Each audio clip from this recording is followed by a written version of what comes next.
Have you heard back from Adebayo Akinfenwa after you hit him up with a congratulatory message? And when are you partying with him? When it's possible, in the future, one day, I don't know exactly, but he is invited for the parade, 100%. So I saw before the video when he was sitting in the team meeting, and I was sure in a Liverpool kit, which I thought it was really funny. No, I watched the game last night. Yes, he responded. He sent a video back. Well, what did he say? That's private. At least a few things in life should stay private. It was nice. He was obviously really happy. Something we're asking all managers today is what your thoughts are on the decision to overturn Manchester City's European ban, and also what does that mean for financial fair play now?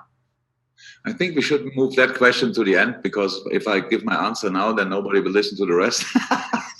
No, it's a joke.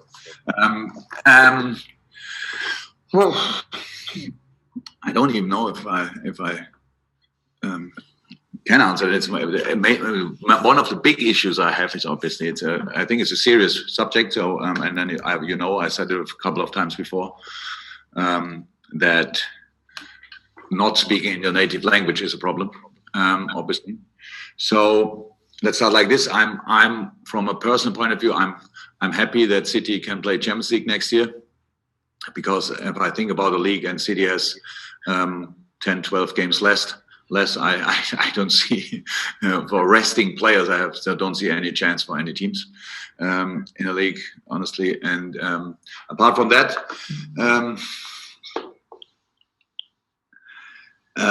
I have absolutely.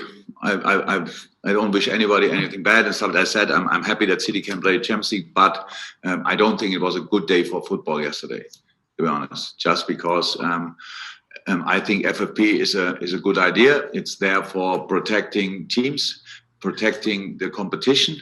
That was the idea in the start, that nobody overspends, stuff like this. That clubs can, before the season, can have to make sure that the money they want to spend is based on the right sources, let me say like this. And I'm on top of that, I come from Germany. I'm educated in a completely different system. The majority of my life, we have a different club. We have different club structures. That's a club, really club structure and not owner-based system. So for me, we never, probably Germany, as long as they stick to that system, they never will have these kind of problems. It's just clear where you get the money from before the season. You get your license. If you don't get the license, then you can't be part of the competition. That's maybe you know that this licensing system in Germany. So it makes it slightly difficult, but yeah, I think really FFP is a good idea. And but I don't know. I don't know if anybody of you knows more. I read a little bit about the judgment or the verdict, whatever. But they said why it was like it was, and how is that? It's not up to me to judge this, and I don't. I only think this FFP frame, which is for all of us, we all should stick to. That's all I can say. That's what the rules are for, and I really hope that FFP stays, just because it gives at least kind of like borders where you can go to, but not over it. And I think that's good for football. Honestly, if we start doing that, nobody has to care anymore at all, and the richest people or countries can do what they want in football, that would make the competition really difficult. And I think that would lead automatically then in kind of a world super league with like 10 clubs. And I don't know exactly the clubs. It depends then not to the name of the clubs. It depends to the people who own the clubs, and then they can play against each other. But I think it makes sense that we have these kind of rules. But about the case from yesterday, or the judgment from yesterday, I don't know enough, or I didn't understand it properly, why this was the judgment. I don't know. Looking ahead to the game then, I just wonder what differences you see in Arsenal under Mikel Arteta, and is this a side that will again be challenging the top four in the not too distant future at least? Unfortunately, probably yes. It looks very much so. It's Mikel is part of this very exciting new coaching generation or managers generation. Really exciting to watch. You can see the ideas behind. Obviously, that's good, influenced by by Pep. He worked together with him. Probably they had the same idea already before when Mikel was still a player. And so yes, it's you can see a massive influence of him. And on top of that, obviously at Arsenal a really exciting squad and all the different. The offensive, they have more experienced offensive players, which are massive quality, and then coming up a lot of really good ones. So yeah, looks like Arsenal will be a proper challenger again. Thank you, Vinny. Simon Crabtree. Hi, Jurgen. Can I just ask you about sort of any team news, really? I'm just wondering whether James Milner has perhaps got any chance of playing before the end of the season, or if there's any fresh injuries that maybe we don't know about. My last information is, and that's from yesterday, because today I didn't speak to anybody. We have training later. The last information was that Millie is in contention or is pretty safe for the Chelsea game. And nobody told me yet that he will be available tomorrow. And it didn't rain yesterday, so that doesn't, it's not a good sign then. But it's will be fine for Chelsea, I'm pretty sure. Apart from that, no new injuries on the list, so we should have the same squad like we had for the Burnley game. Good.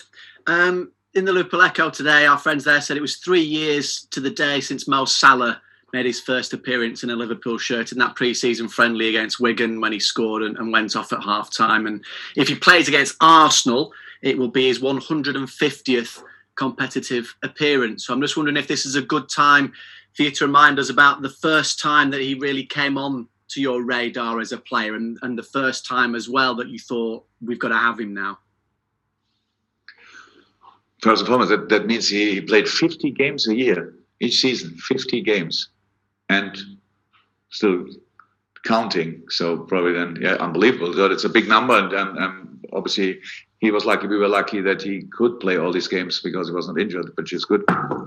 And on the exactly, and then I was very positive in the moment when it was clear that we have him, that we signed him, about his future. I remember our talk where it was when we first met face to face, and when we spoke about, he said, Sadio, so what's your favorite position?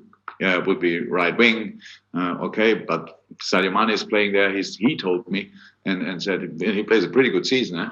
Yeah, he does, but he can play the other wing as well. So that was pretty much the start, and the idea was clear how we want to play with the boys up front there, but it worked out in a manner which we couldn't have expected. Obviously, they scored now 250 goals since they played together or are involved in 250 goals. I'm not sure, but it's an incredible number.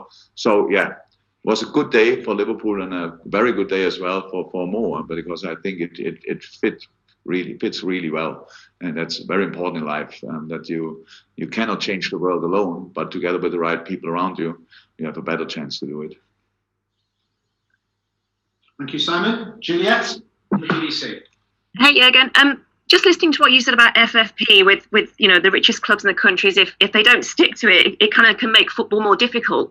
And when you see someone like Adebayo Akinfenwa, beast mode last night, just enjoying his success, although he's never played at the highest level, but the journey that he's been on, he didn't have a club 4 years ago, promoted to the Championship and everything else. Does that bring you happiness and joy when you see players do that just as much as your own players winning the Premier League, winning the Champions League? All I want is, you don't have to mention one thing to celebrate the other thing. It was just nice to see, and I was yesterday before the game, to be 100% honest. I'm neither Wycombe,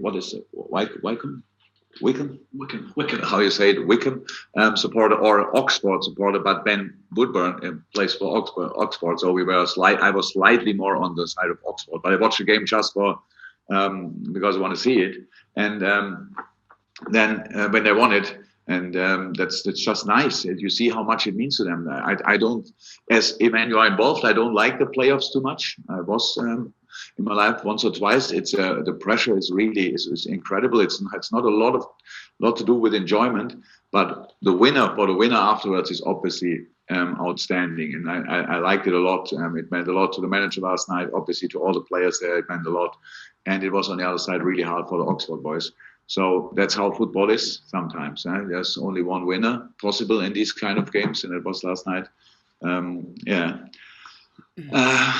Not Oxford, obviously, and that's how it is. But no, I just enjoy these kind of stories. Of course, I like it because as a player, I was in similar situations. So that's how it is. And football meant everything to me before somebody thought it's worth to give him some money for it. And that's why that never changed. And that's why I always will love this game, because you can fulfill your own dreams. It just depends to the dreams. And for some teams, it's a bit earlier. For other teams, they have to wait a little bit longer. But if you work hard, there's still a chance for you and still a possibility for you. And I hope this game stays like it is. And I'm not worried about that. This game will always have these kind of, we always will have these kind of chances. It's just exactly how it should be. If you work really hard, you can make it.